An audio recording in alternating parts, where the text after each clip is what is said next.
It's Sunday Fun Day, and they have uploaded a new Uncanny. Now, I've just started watching this, and it occurred to me to address the points the skeptic makes, because they're always the same. They always come out with the same rubbish. And this is a 30-year-old haunting that took place in Oxford. 3 students in a house.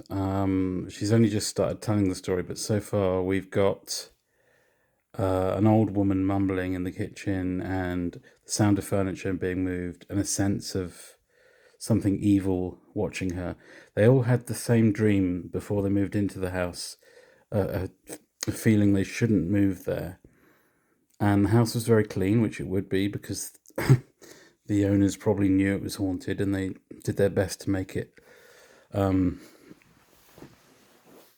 presentable. Or they just cleaned it, because, they did their best to make it presentable. Either way, they moved in, and the haunting started happening. Now, if we just go to... It was, yeah, absolutely terrifying. Do you wish So, skeptic now, Dr. Kieran O'Keefe, he and Chris French, they've practically had a monopoly on, not quite, but they've, for the last, I don't know, 20, 30 years, they've been the go-to people on this sort of television program. And I don't know this lady, but she's in Team Believer. Kieran O'Keefe and But she's sort of got a gothic look about her, as if there's something slightly theatrical, which I Fighter and actually prefer the look of Kieran, because he's sort of got this sort of neutral, and not, what the hell am I talking about? She looks great, but psychologist. let's just move on to what they're saying.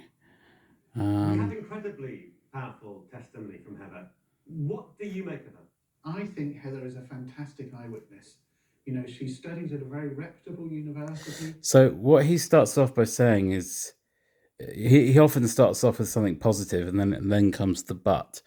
But he starts off with this thing about, she's a fantastic eyewitness because she went to Oxford, as if a coal miner or someone that works in Sainsbury's would not be such a good eyewitness.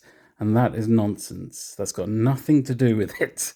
Human beings in general make very good eyewitnesses of ghosts. We're highly complex and reliable instruments. Skeptics will tell you that we're highly fallible, and that's what their whole shtick plays on, this idea that we are haunted by hallucinations and superstition and fantasies. And that might be true to a certain degree, but it's been twisted.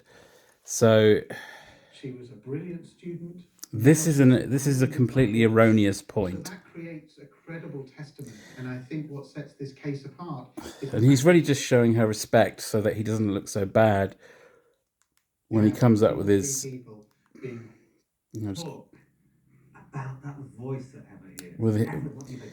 So this is an example of something called direct voice. with his which means that talking you point hear a voice or a sound that debunks of it. something that is not there. It's one thing to have one person hearing voices, but 3 Yeah. really sensible. So that, I mean, in many cases, when you have multiple witnesses, really and truly, that is very hard to argue against. All you can do is dismiss it, or come up with some explanation that doesn't fit, but people that don't know any better are satisfied does. as human beings, we Right, here we go. instinctively find patterns in randomness. It's a Here we go. idea called Pareidolia. You see or hear patterns in randomness. Think of the face in the clouds. Is that sort Now of that is just ridiculous. You've got people that multiple times, because this was happening a lot, and for extended periods, for a long period of time, they would be sat in the lounge and they would be hearing this woman in the kitchen mumbling to herself. There is simply no way that you could be mistaken about what that is. I mean, I suppose, you could in certain contexts, of course, but it's highly unlikely. But if it was actually, a carpenter outside in the street or something, or in another house or something, it's just, this is what they have in their inventory. They have a whole load of chestnuts they spatchcock together to make 2 and 2 equal 5. Now, the pareidolia, the idea of pareidolia is that humans make patterns out of random data. Now, that in certain cases is true. But if that's true, there should be an equal and opposite reaction, and that is that people make randomness out of meaningful data, and that's what skeptics do.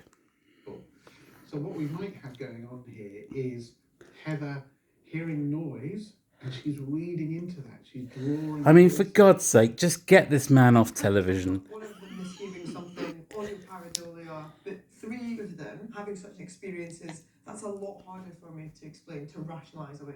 Here we have what definitely feels like poltergeist. That could be a cake tin moving across the kitchen of its own accord.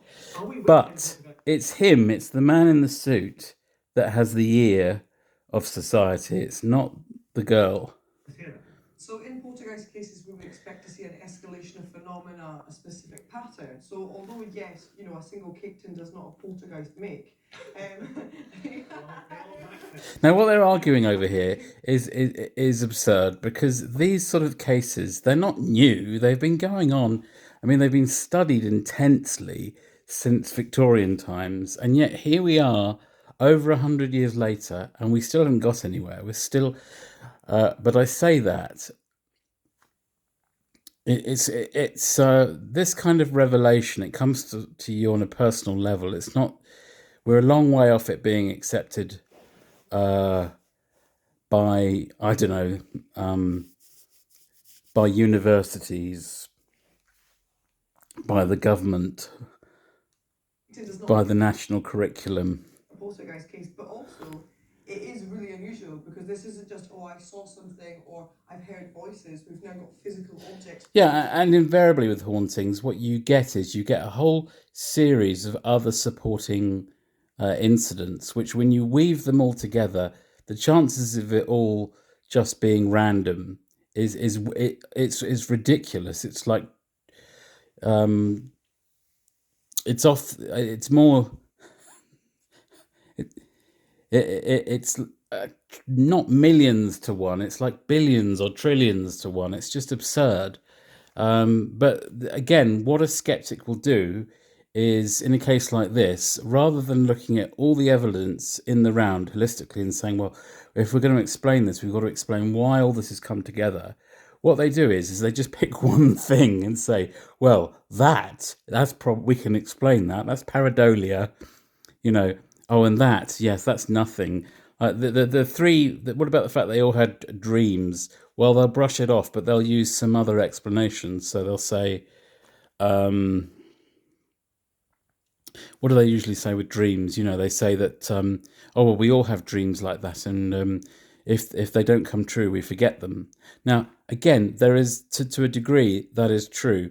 But when you actually look soberly, rationally at the odds of 3 people having the same dream the night before they move into a house, that's beyond coincidence. It's beyond meaninglessness.